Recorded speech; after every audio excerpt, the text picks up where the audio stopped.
ইলিশ মাছ, আজকে ইলিশ মাছ দিয়ে কচু শাক হবে। ইলিশ মাছ, এই দেখো বন্ধুরা, বড় দুটো মাছ নিয়ে এসেছি, ইলিশ মাছ। দুটোতে হচ্ছে 2 কিলো। তো এখন হচ্ছে এই ইলিশ মাছ দিয়ে আমি রান্না করব কচু শাক আর হচ্ছে ইলিশ মাছের ঝোল সর্ষে দিয়ে। তো চলো রেসিপি। রান্নাটা করার জন্য দেখো গাছের লঙ্কা দিয়ে রান্না হবে, সেই জন্য লঙ্কা তুলতে এসেছি। আর খুব সুন্দর লঙ্কা ধরেছে গাছটাতে, অনেক লঙ্কা ধরেছে, কাঁচা পাকা দুটোই আমি নিয়ে নিচ্ছি। পড়ে যাচ্ছে তো, এই দেখো লঙ্কা তুলে নিয়েছি। তো দেখো বন্ধু, এখানে হচ্ছে খড়ি নিতে এসেছি, খড়িগুলো শুকিয়ে দিয়েছিলাম। তো এগুলো হচ্ছে নিয়ে এখন রান্না করব। চলো, রান্না তো করব, তার আগে তো মাছটাও কাটতে হবে। চলো, এখানে দেখতে পাচ্ছ ইলিশ মাছগুলো একটু জলে ভিজিয়ে নিয়েছি যাতে আঁশগুলো তাড়াতাড়ি উঠে যায়। আর এরকম আমি একটা চাকুর সাহায্যে আঁশগুলো ছাড়িয়ে নিয়েছি। এবার মাছ দুটোকে কেটে নেব, ধুয়ে নিয়েছি, এবার কেটে নিচ্ছি। চলো, মাছটা এবার কেটে নিচ্ছি।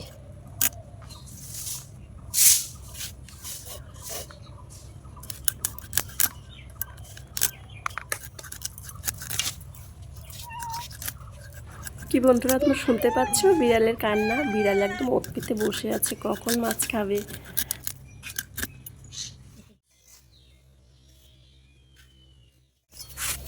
তো বন্ধুরা দেখো, মাছ কাটা হয়ে গেছে। এবার মাছগুলো আমি ধুয়ে নেবো। দিয়ে দিব নাকি?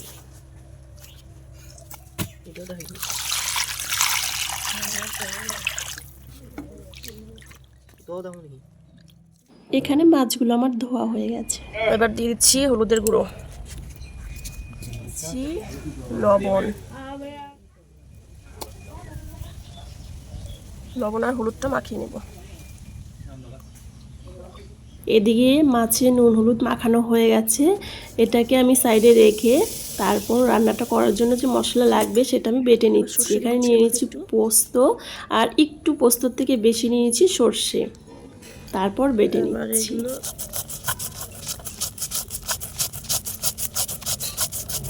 এখানে দিয়ে দিচ্ছি 2টো কাঁচা লঙ্কা, 2টো পাকা লঙ্কা। এখানে কড়া বসিয়ে দিয়েছি, এখন হচ্ছে মাছ দিয়ে দিচ্ছি কড়াতে। ইলিশ ভাপা রান্না করব, সেই জন্য ইলিশ মাছগুলো এখানে কেটে নিয়েছি আর হচ্ছে নুন হলুদ মাখিয়ে রেখেছি। এখানে হচ্ছে পাকা লঙ্কা বেটে নিয়েছি, আর এটা জিরের গুঁড়ো, আর এটা পোস্ত আর সর্ষে বাটা। তো আমি সবগুলোকে এক জায়গায় এগুলো জল দিয়ে গুলে নেব মশলাটাকে। দিচ্ছি একটু জল, কালো জিরে ফোড়ন দিয়ে দেবো। কালো জিরে ফোড়ন দিয়ে দিয়েছি, এবার দিয়ে দিচ্ছি মশলা। এখানে মশলাটা হালকা কষাতে হবে। এবার দিয়ে দিচ্ছি জল, এবার দিয়ে দিচ্ছি নুন। ঝোলটা ফুটে গেছে, এবার দিয়ে দিচ্ছি সর্ষে আর পোস্ত বাটা। তো বন্ধুরা, তোমরা নিশ্চয়ই জানো সর্ষে পোস্ত দিয়ে ইলিশ ভাপা রান্না করতে খুব একটা সময় লাগে না। ঝোলটা ফুটে গেছে, এবারে দিয়ে দিচ্ছি মাছগুলো। আর মাছগুলো দিদি তোমাদেরকে বলছি, তোমরা কে কোথা থেকে দেখছো ভিডিওটা অবশ্যই কমেন্ট করে জানিও। আর এই বর্ষার সিজনে ইলিশ ভাপা খেতে দারুণ লাগে, দুর্দান্ত। বর্ষা প্রায় শেষের দিকেই, তোমরা নিশ্চয়ই সবাই ইলিশ ভাপা খেয়েছো। আর এরকম সহজ রেসিপি একদম ঝটপট চটজলদি খেতেও দারুণ লাগে। ইলিশ ভাপার কালারটা কিন্তু দারুণ এসেছে।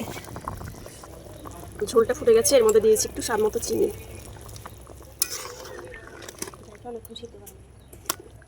এবার হচ্ছে ঢেকে দিচ্ছি।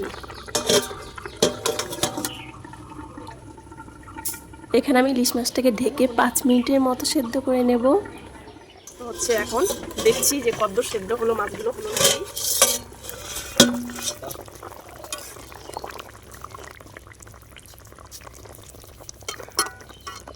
দুটো লঙ্কা। আমার হয়ে গেছে রান্নার দিকে, নামিয়ে নিচ্ছি। এখানে আমার ইলিশের পাতলা ঝোল একদম রেডি। শুধু ইলিশ ভাপা হলে হবে, ইলিশ মাছের মাথা দিয়ে কচু শাকও তো রান্না করতে হবে। তো চলো, কচু গাছ কাটতে যাচ্ছি।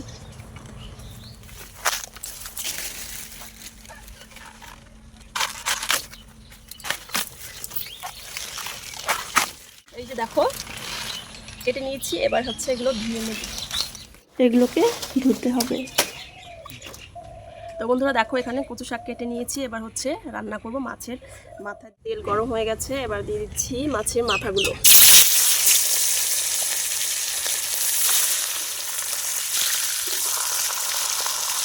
ভাজা হয়ে গেছে, এবার হচ্ছে নামিয়ে নেব। হয়ে গেছে, এবার হচ্ছে কচু শাক রান্না করব। কড়াতে দিয়ে দিচ্ছি প্রথমে তেল, এবার দিয়ে দিচ্ছি জিরে ফোড়ন।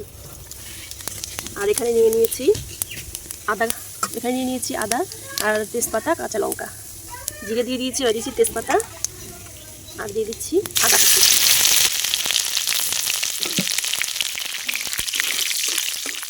এবার দিয়ে দিচ্ছি কয়েকটা কাঁচা লঙ্কা চেরা, হালকা একটু এগুলো ভেজে নেব। দিচ্ছি কচু শাকগুলো।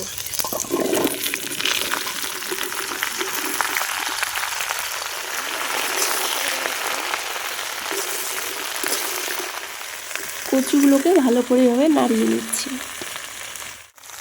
এবার দিয়ে দিচ্ছি স্বাদ মতো নুন, হলুদ গুঁড়ো।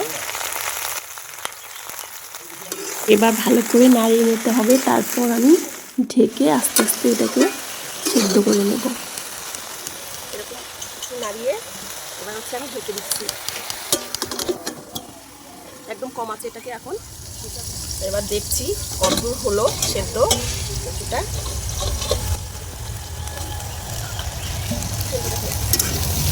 না নাড়িয়ে দিলে হয়তো তলায় লেগে যাবে, সেজন্য একটু নাড়িয়ে দিতে হবে।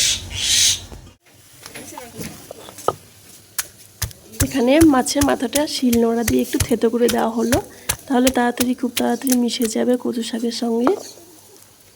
তো চলো দেখি এবার কচু শাকটা কতদূর হলো। 2-3 বার আমি এরকম ঢেকে ঢেকে সেদ্ধ করে নিয়েছি। এখানে আমার কচু শাকগুলো একদম গলে গেছে। খুন্তির সাহায্যে আমি এগুলোকে আর একটু গলিয়ে দেবো। এবার দিয়ে দিচ্ছি এর মধ্যে একটু চিনি, ভেজে রাখা মাথাগুলো মাছের। ভাজা জিরে, ভাজা ধনিয়া আর হচ্ছে ভাজা তেজপাতা এবার হচ্ছে বেটে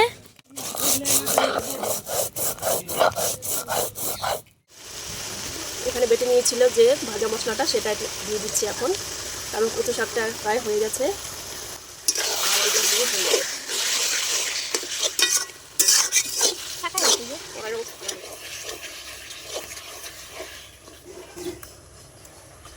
তুমি খাবে না? খিদে পাইনি?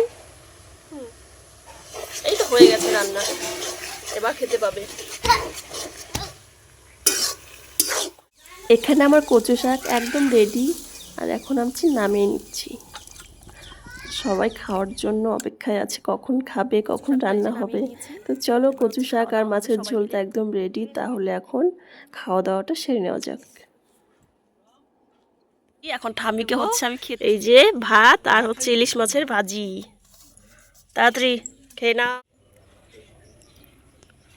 কি কেমন কেমন লাগছে? ভালো। আগে খেতে পদ্মার ইলিশ, এখন পায় না, তো আজকে পেয়েছে, সেজন্য হচ্ছে এখন হচ্ছে আমার বরমশাইকে খেতে দিচ্ছি। ছোট দিকে দাও। বরের কথা শোনো, কষ্ট করে কিনে এনেছে, তাকে নাকি দেবো ছোটটা, সেটা কি হয় বলো তো? দারুণ হয়েছে, দারুণ। তো বন্ধুরা, সবাইকে খেতে দিয়ে এখন আমি, মা আর বরমশাই খাচ্ছি। তো তোমাদের আজকের এই ভিডিওটা কেমন লাগলো? যদি ভালো লাগে অবশ্যই কমেন্ট করে জানিও। আর আমার এই ভিডিওটা সম্পূর্ণ দেখার জন্য সবাইকে অসংখ্য ধন্যবাদ।